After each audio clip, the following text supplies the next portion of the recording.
At the start of the drama, we meet our male lead, Zishu, who rides his bicycle to school. On the other side, the female lead Yuan is shown, anxiously searching for her new classroom. Distracted, she bumps into Zishu, who's busy on his phone. Both lose balance. She is about to fall, and his phone about to hit the ground. Trying to save both, he quickly calculates his move first. He'll grab her, then the phone. But Yuan panics, grabs his collar, and they end up in an accidental kiss. His phone hits the ground, but he just stands there, dazed that his first kiss is gone like that. Yuan apologizes repeatedly, but he ignores her and walks off. Captivated, Yuan starts secretly taking photos of him. While the principal is announcing top students, she's still gazing at her crush until she realizes that the boy walking onto the stage is none other than Zishu, the school's top student. He introduces himself as a genius. Yuan instantly falls in love. Because of his looks and brilliance, Zishu becomes the most popular boy in school. He's every teacher's favorite, and the girls even create a fan page for him. Meanwhile, Yuan, a Class F student, is shown trying to remove a beehive from her window, a clear picture of her chaotic class. Then, a notification pops up on her phone. Zishu is in the canteen. The news spreads like wildfire. Dozens of girls sprint toward the canteen just to glimpse him. Yuan joins the stampede. Zishu later heads into a special building meant only for high IQ students. Anyone with lower IQ who tries entering gets a painful electric shock. Yuan feels miserable seeing the literal barrier between her and him. One day, Zishu gives a speech at the birthday of a swimmer named Nana, who lost both her legs in an accident but never gave up on life. His heartfelt words impress Yuan deeply, and the whole school praises him. Soon after, rumors spread that Zishu is dating his brilliant classmate Xiao, pretty, rich, and equally smart. The news crushes Yuan. Heartbroken, she sits on the rooftop staring at his photo, convinced she'll never be good enough. Her friends mock her, saying a 200 IQ genius would never look her way. Just then, her friend Jin shows up to comfort her. He's terrible at most things but a great cook, and Yuan loves his food. He brings her favorite dish to cheer her up. When her friends ask what he made for them, he tosses them eggs and focuses only on Yuan. He tells her not to give up on love. His words lift her spirits, but when he tries to confess his own feelings, she walks off, thanking him, and goes to confess to Zishu instead. Yuan gets ready, full of determination. Her friend tells her that once the fire alarm rings, she can sneak into class without using her fingerprint. Yuan writes a heartfelt love letter, confident she'll win him over. Her friends trigger the alarm, filling the room with smoke to help her escape. As Yuan rushes out, a kid dumps water on her, soaking her completely. Still, she keeps going and reaches the class a building. Miraculously, she finds Zishu alone. She introduces herself and confesses her love. Zishu smiles, walks closer and says flatly, "Absolutely not. How could you even think that?" Then he walks away. Yuan calls after him, saying she won't give up, just like Nana. Zishu turns and says, "You're stupid for believing things like that. This isn't how life works. I hate dumb girls." Then he leaves. She feels humiliated but relieved no one saw, until she realizes everyone did. Students surround her, recording the entire scene. Even the principal witnessed it, and scolds her for wasting 30 seconds of a genius student's time. Yuan stands there, mortified. Later that night, she's at home on the phone with her friend, worrying that her confession video might go viral. Her friend assures her that with her face, no one would want to watch it anyway. Yuan tries to laugh it off, but then sees her father drunk. She gently asks why he hasn't opened his shop, and he proudly says he has enough money to buy a new house. Yuan asks if they should sell their old one, but he just laughs bitterly, saying no one would pay even a penny for this junk place. Yuan's dad proudly takes her to show their old house, but the moment they arrive, a whole army of rats starts running out of it. Before they can even process what's happening, the house collapses right in front of them, covering both father and daughter in white dust. They just stand there, shocked and speechless. Within minutes, the meteor rushes in, turning their tragedy into breaking news. Cameras flash, microphones shove forward, and reporters start asking where they'll live now that they're homeless. Yuan's father stands there, humiliated, while Yuan watches helplessly. By the next day, the story has gone viral in her school. Everyone is gossiping and mocking her, not only because of her house collapsing, but also because of her public rejection from Zishu. As if that humiliation wasn't enough, her childhood friend and admirer, Jin, makes things even worse. He grabs a mic and announces to the whole school that Yuan's house fell apart and she's now homeless, urging people to donate money to help her. Instead of sympathy, it only makes her the center of more ridicule. Just then, Zishu walks by with his friends, and Yuan's friends block his way, blaming him for everything she's going through. But Zishu, cold as ever, says it's not his fault. Her father just bought a weakly built house. He even adds that now people are giving her too much attention for no reason. That's the last straw for Yuan. Furious, she shouts at him, saying he only acts superior because he's smart. She vows that she'll study hard and make it into the school's top 100, just like him. Her friends panic, trying to stop her, but it's too late. Yuan grabs the school mic and publicly declares that she'll compete against Zishu. He doesn't even react, just smirks and walks away with his earphones in, which annoys her even more. Later, Yuan and her father start packing what little they have left. Her father tells her that after seeing him on the news, one of his old classmates reached out and invited them to stay at his house. Finally, a bit of hope. They ride in a car to the man's place, and when they arrive, Yuan is stunned. The house is enormous. Her father's friend greets them warmly, and his wife instantly adores Yuan. While they're chatting, a toy airplane suddenly hits Yuan in the face. The woman yells for her son to apologize, and the boy appears. His name is Jiang. Yuan tries to be friendly. Jiang responds in multiple languages just to confuse her, then calls her stupid. His mother immediately scolds him, saying both her sons are geniuses but heartless. She proudly shows Yuan their report cards and declares that she finally has a sweet girl in the house to balance things out. Then, in her excitement, Jiang's mom grabs Yuan's hand, shows her around, and tells her she'll be staying in her younger son's room, which she's decorated to be as cute as you. She even hints that she wants Yuan to become her daughter-in-law. Yuan freaks out and blurts that she already likes someone else and was rejected too. The poor woman is left speechless. Later, it turns out this is Zishu's house. That night, Yuan sits alone in her new room, surrounded by Zishu's photos and gifts she once made for him. She tries to burn them, whispering that it's time to move on, but she can't bring herself to do it. She accidentally burns her hand and laughs bitterly, saying she'll give him one last chance. Then she notices that her bed, pillow, and blanket are all printed with Zishu's face. She buries herself in them like a lovesick fool. Suddenly, she hears a voice, Zishu's voice, telling her she's disrespecting his body. She looks around in panic, and then sees him standing at her door. Mortified, she yells at him for barging into a girl's room without knocking. He replies coldly that it's his room, so he doesn't need to knock. He accuses her of stealing his things and sticking his photos everywhere. When she tries to deny it, he walks over and starts removing her stuff. Yuan panics, clutching her photo album and begging him to pretend he didn't see anything. Zishu sighs, says he'll act like she doesn't exist, and leaves, leaving her burning with embarrassment. The next morning, Zishu gets ready to leave for school when his mother stops him and tells him to take Yuan along since they go to the same school. He refuses, saying there are plenty of bicycles, but his mother insists that all the others are broken.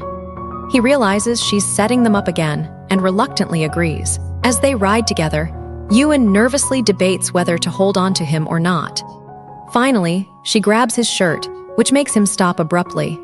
He makes her get off and coldly lays down 3 rules. No one in school can know they live together. His mom must never find out about her confession, and she must stay at least 5 meters away from him at all times. Then he rides off, leaving Yuan fuming behind him, muttering that he's the coldest human alive. Next, she sees Zishu chatting and laughing with Xiao, the smart, elegant girl everyone likes. Yuan watches them and burns with jealousy. Before she can spiral further, a group of pretty girls pass by showing off their long legs. Yuan's friend, desperate not to be outdone, starts showing hers too, but after they leave, she's immediately regretting life choices. Right as Yuan's mood starts to tank, Zishu's mom sends her a small gift, and Yuan bursts out laughing. Later, Zishu goes to find Yuan outside her disaster of a classroom. She immediately pulls him aside. "Why are you here? You said no one should know we live together. Are you trying to get me killed socially?" Zishu just silently shows her his phone. There's a video of him doing something goofy. "How dare you send me this?" Yuan says, "Your mom sent it to me. I just shared it because it was funny." He orders her to delete it. She pretends to, then smirks. "Actually, why should I?" Zishu's patience is thinning. Yuan seizes the chance and says, "If you want me to keep your little dance video a secret, then you have to tutor me." Zishu flat out refuses, so she threatens to show the video to everyone at school. Terrified, he caves. Yuan grins, plan successful. That night, their first study session begins. Zishu looks through her last test paper and nearly faints. She barely scored 10 marks. Then he opens her notebook and finds doodles all over it. Stick figures, flowers, random hearts. "This is not art class," he says. He gives her a basic math problem. She can't solve it. He tries again. Still nothing. Finally, he rephrases it like she's in grade school, and she miraculously answers it. "Congratulations," he says dryly. "You just solved a 7th grade question." Yuan beams. "One day, I'll be in the top 100. His face says everything. Days pass, and Yuan becomes obsessed with studying. She stops caring about everything else. Her loyal friend Jin guards her like a bodyguard, keeping distractions away. Zishu patiently explains every topic in the simplest way possible, and slowly, she starts improving. One day, Jin accidentally hits one of Zishu's friends with a flower pot while protecting Yuan. The boy storms to Zishu, who's too busy secretly watching Yuan study. His friend laughs, saying she's wasting her time. But when Zishu doesn't laugh back, the friend goes quiet. That's when he realizes Zishu's taking this girl seriously. Later, Zishu gives Yuan an important question to solve that he's sure will appear on the exam. She tries her best at the board while he waits, exhausted, and eventually falls asleep watching her. When Yuan finishes, she turns and sees him sleeping. She quietly whispers, "You even got dark circles teaching me. I won't let you down," and then dozes off beside him. Zishu's mom walks in with snacks, sees them sleeping together like that, and gleefully snaps a picture. Finally, exam day arrives. Yuan's teacher is emotional seeing how seriously she's taking it. During the test, Yuan recognizes the exact question Zishu had taught her. Both of them smile in relief. When results are posted, Yuan rushes to check Zishu's name first. He's still number 1, of course, but her name isn't in the top 100. The bullies immediately start mocking her. Before she can cry, Zishu walks up with the principal. The principal proudly announces that 2 new names made it to the top 100 this time, and one of them is Yuan. Her eyes fill with tears. She thanks Zishu, and he just says, "Congratulations," with a faint smile before walking away. Jin, watching this, can't stand it. He clenches his fists and says, "Fine, he beat you in studies, but I'll beat him in sports. I'll show everyone class F isn't useless." He bursts into evil laughter, but Yuan just ignores him. Then comes the school's sports day. Class A dominates every event, while Class F scores 0 across the board. Their teacher nearly loses his mind. Meanwhile, Jin and Zishu find a new way to compete, a gymnastics face-off. Both start flexing and showing off, trying to outdo each other in front of the crowd. Zishu's mom is there too, proudly cheering for her son. The fangirls invite her to their fan club, which makes her beam with pride. Yuan watches Zishu with dreamy eyes. Jin notices, gets jealous, and shoves a towel in front of her face. She gives him a water bottle, which he chugs dramatically while glaring at Zishu, as if it's a power move. Zishu rolls his eyes but starts exercising harder, and Jin desperately tries to keep up, almost breaking his back in the process. Yuan looks at both of them, like they've lost their minds. Her friend leans over and asks, "So are you cheering for Class A or Class F?" Yuan hesitates, then proudly says, "Class F." Jin lights up like a Christmas tree, grinning ear to ear. When it's time for the relay race, Jin grabs the baton first, turns to Zishu and warns, "Don't even think about looking at her. She's going to be mine." Zishu smirks, "I won't steal her," he says. "She's the one who'll come to me." Then he walks off, calm and confident, leaving Jin fuming. Zishu's mom starts getting nervous, seeing how obsessed Jin has become with Yuan. So, in a panic, she uploads a photo of Zishu and Yuan on the school fan page. Yuan nearly faints when she sees it. The entire school now knows. Soon, a few girls approach Zishu's mom with proof that the photo is fake, but the mom proudly insists it's real. Yuan panics, knowing Zishu won't let her live this down. The sports competition begins. Both classes perform surprisingly well, but when Yuan runs her relay, she starts hallucinating Zishu in front of her instead of Jin. She ends up handing the baton to Zishu, who casually tosses it away and runs off. The entire school bursts out laughing, and Yuan's left mortified. Jin, already furious, loses to Zishu in the final race. His mood turns worse when his friend finally shows him the viral photo. Fuming, he confronts Yuan. "Why didn't you tell me you live with him?" Before she can respond, Zishu calls out to Yuan, introducing her as his maid in front of everyone. The school erupts in laughter. "I told you I wouldn't steal her. I already have her." Zishu's words cut deep as he taunts Jin for being a loser. But Yuan jumps in and takes Jin's side. "He's better than you. At least he cares about others and makes them happy, not like you. I was stupid to ever like you." Zishu's friends, eager to add fuel to the fire, play the old video of Yuan confessing her love and getting rejected. The crowd laughs. Furious and humiliated, Yuan retaliates by playing Zishu's embarrassing dance video, him in a girl's outfit, on the school screen. Now, everyone laughs at him. Without saying a word, Zishu grabs Yuan's hand and drags her away as chaos breaks out behind them. Their friends hold Jin back, preventing him from following. He pulls Yuan to the rooftop. "What was that?" Yuan glares at him. "I regret ever loving you. We're both going to university now. I'll find someone new, someone better, and I'll make him my boyfriend. I'll forget you completely." She turns to leave, but Zishu grabs her hand, pulls her back and kisses her. Yuan freezes, stunned. He whispers, "If you think you can, then try." Then he walks away, leaving her confused and breathless. Time skips forward. Their school life is over. Zishu's mom is now dreaming about marrying Yuan into the family, even showing her a picture of their future baby. Yuan's horrified, but the mom insists, explaining that Zishu grew up emotionally neglected because his parents were always busy. "He changed after meeting you," she says gently. Yuan begins to understand.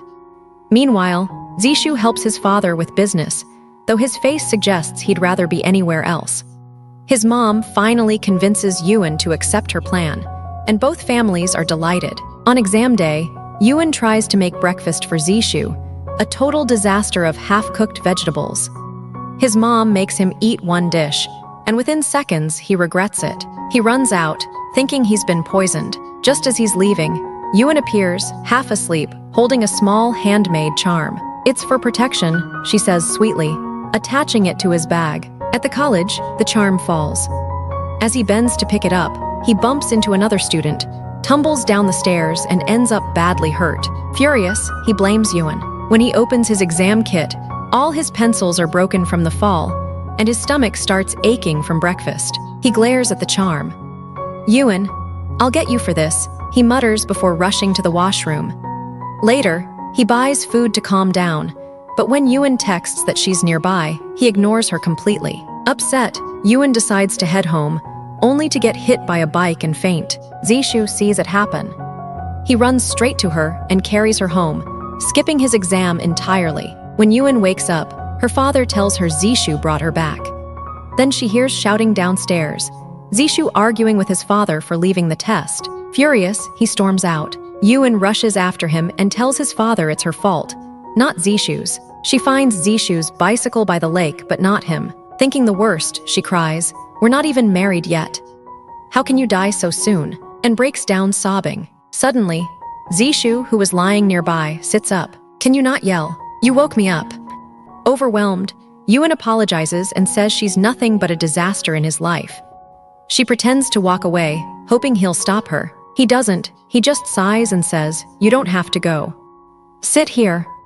And for once, they sit together quietly, both too tired to fight anymore. Then Zishu looks at Yuan and says, "You really are the biggest mistake of my life. You've turned my world upside down, but somehow it's fun." He admits no one ever understands that he wants to do something meaningful with his life. Yuan smiles softly and tells him she'll support him no matter what he chooses. Zishu likes hearing that more than he's willing to admit. He thanks her, and she blushes. Time passes, and Zishu finally leaves home to live independently. His grandfather doesn't support the decision, but he goes anyway. Both he and Yuan miss each other more than they'd like to admit. Eventually, both end up at the same university. Yuan's day brightens when she spots Jin working part-time in the cafeteria.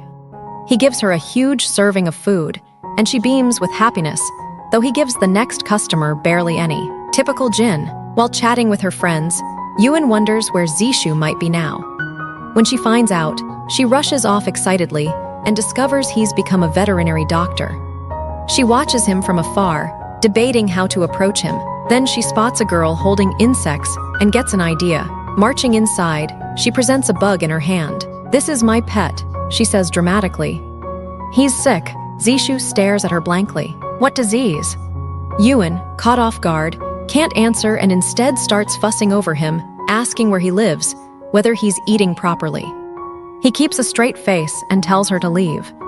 She pouts, turns away sadly, and walks out.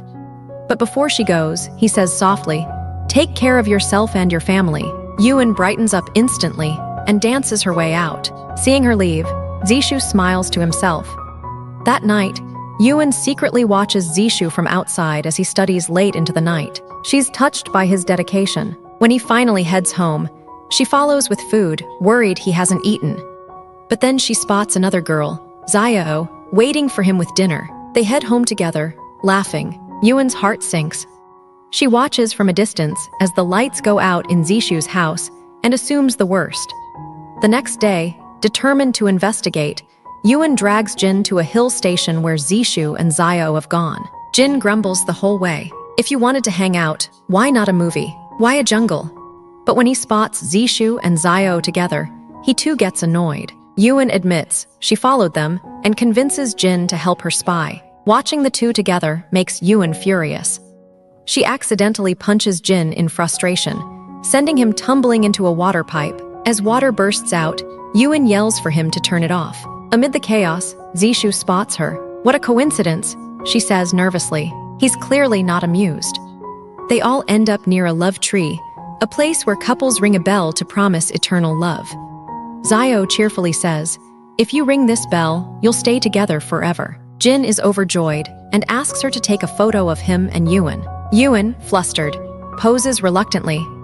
Zishu interrupts, warning, "They say two couples once fell from here and died. Their souls still haunt this place." The group shivers. Trying to make Yuan jealous, Zishu takes photos with Xiao instead. Yuan seethes with jealousy.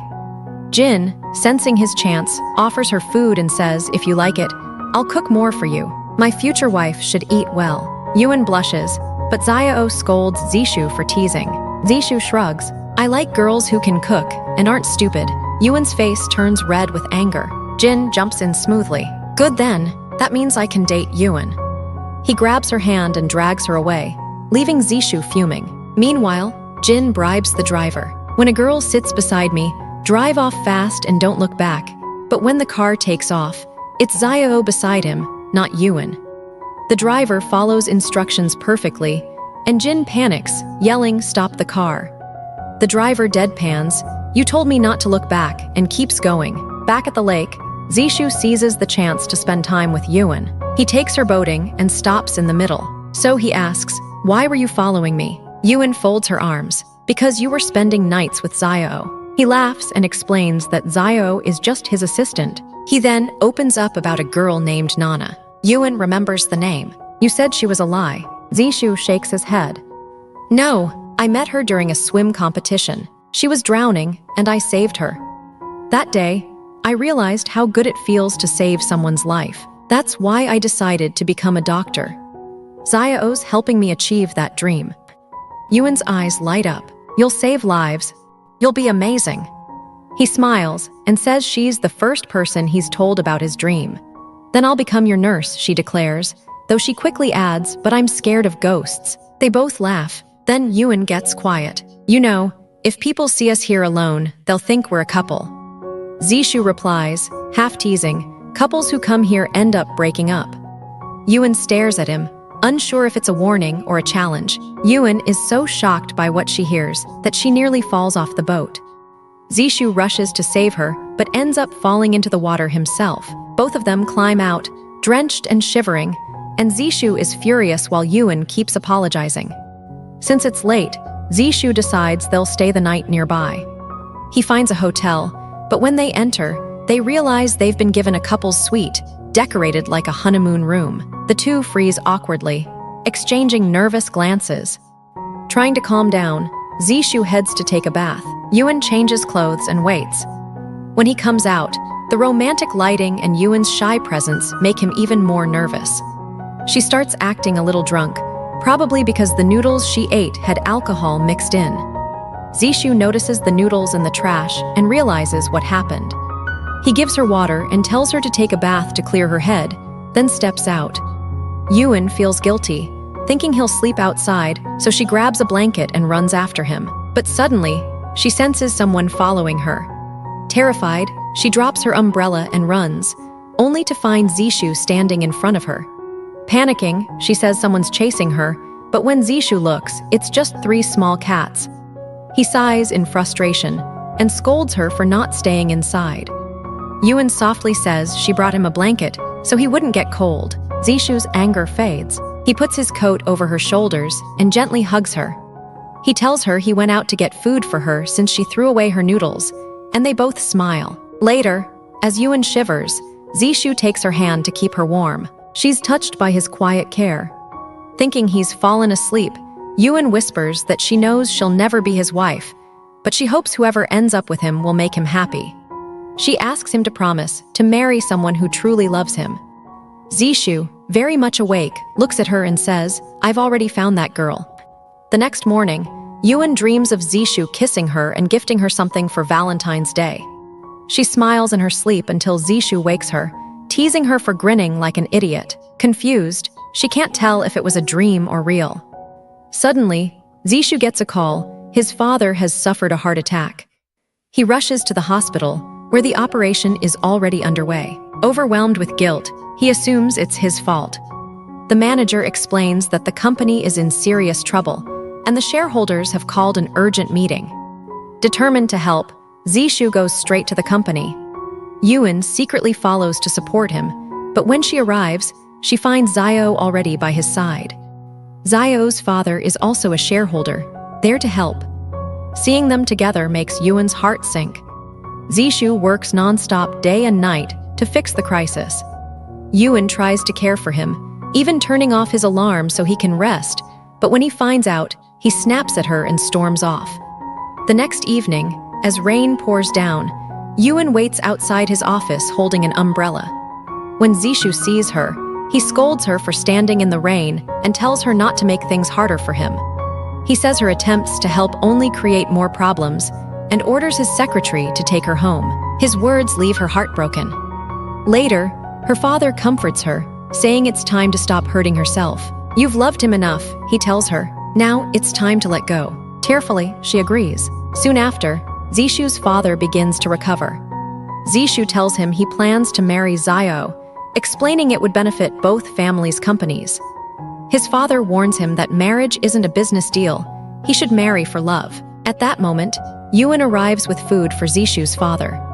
But Zishu dismisses her, saying the doctor forbade unhygienic food. She hides her hurt and simply asks if he'll be all right. Then Zishu says, "You might not like this, but I'm marrying Zio." The words hit her like a knife, but she still blesses him sincerely, wishing him happiness. She tells him she's leaving the city and may never see him again. As she turns to go, Zishu grabs her arm and says, "3 years ago, you told me you loved me and would never give up. Was that your love?" With tears in her eyes, Ewan smiles painfully. "You're right, I was crazy for loving you all these years. But now, it's time to stop being crazy." She forces a smile and walks away, leaving Zishu speechless. Later, Ewan breaks down, crying uncontrollably as she runs through the streets, her heart shattering with every step. The next morning, she leaves Zishu's house for good. Everyone bids her farewell kindly, but her eyes search for him one last time. He's nowhere to be seen. After she's gone, Zishu enters her room. He sees everything she's left behind, memories of her everywhere. His face falls as he closes the door quietly. Years pass. Yuen is now a nurse at a hospital, but even now, she's as clumsy and emotional as ever. When she tries to give a patient an injection, she ends up screaming in fear while the poor patient looks more terrified than her.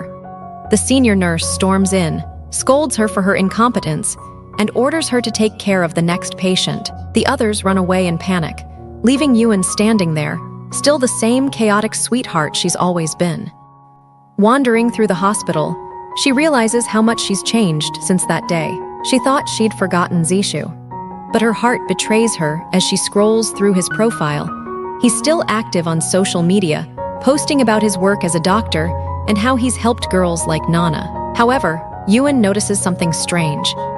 Zishu isn't alone in this journey. A girl named Xiao often appears beside him. Her heart tightens when she sees a Valentine's post he shared from a hospital, thanking a mysterious girl. Yuen instantly assumes it's Xiao. Later, she sees that Zishu has gone back to his old school. Torn between curiosity and hesitation, she ends up right outside the gates. She sighs and tells herself there's no harm in just taking a look. Inside, the place is empty except for one figure, and it's him. Zishu turns and starts walking toward her. Nervous, Yuen blurts out that she was just passing by and wanted to see what was happening since there was supposed to be a speech. Zishu smiles and tells her it hasn't started yet. Her heartbeat quickens as she realizes how close they're standing. When she asks if he's really a doctor now, he nods, saying he's also managing his father's business. Their conversation stays polite, almost distant, until Yuen gathers her courage and asks about Xiao. Zishu calmly says she was never with him. Yuen freezes, stunned. After he leaves, she immediately screenshots that suspicious post and calls his younger brother to confirm. The brother laughs and says Zishu hasn't posted anything new for a long time. His last update was their mom's birthday. Maybe, he adds, only one specific person can see certain posts. Then he mentions how Zishu once liked a stupid girl who wrote a stupid letter. That's when Yuen realizes it was her letter. She rushes to look through Zishu's profile again and notices that the hospital and Belle photos he posted were all moments they shared together. Suddenly, everything makes sense. Zishu's posts weren't for Xiao, they were for her. A flashback shows how he was there that day when everyone mocked Yuen for her awkward confession. He had tried to ignore her but couldn't. He'd stayed up all night watching her make that little doll for him. The kiss he gave her during the support event wasn't random. It was jealousy. He had gone to stop her the day she left, but was too late. Standing in front of her now, Zishu says, "You said you'd stop loving me, but here you are again. Only you know that." It's revealed that he had the nurse secretly send him videos of Yuen. He even crafted his social media posts, so only she could see them. He wanted her to come. "Now that you're here, it means you still love me," he says. "You can't forget me." Yuen's voice trembles as she asks if he ever felt bad knowing she was still watching him. Zishu chuckles. "I did. That's why I decided to keep you with me forever, by marrying you." She protests, thinking he's joking, but he looks her straight in the eyes. "I'm not joking. I want to keep you with me so no one else can have you." Hearing her name from his lips, Yuen bursts into tears and hugs him. When she teases him, asking how he was so sure she'd still love him, he kisses her softly. She laughs and says, "That's our fourth kiss, and we haven't even started dating yet." He grins, "Not the fourth." We flash back to that Valentine's Day, the one she thought was a dream. It wasn't. That kiss was real. Shocked and overwhelmed, Yuen kisses him again. Their love story finally comes full circle. Later, we see Zishu reading her love letter, the same one she wrote before all of this began. He chuckles at her silly words, his heart melting with every line. Lying beside her, he gently tucks her under the blanket and smiles, because that was the moment he truly fell for her. And just like that, their story ends where it all began, with a quiet smile, a stupid love letter, and a forever that started long before they even knew it. And that wraps up the beautiful love story of Zishu and Yuan. Sometimes, destiny just needs a little patience and a lot of heart. If you felt their emotions as deeply as I did, don't forget to like, share, and subscribe for more heart-stealing K-drama stories. This is Jennifer signing off. See you in the next video.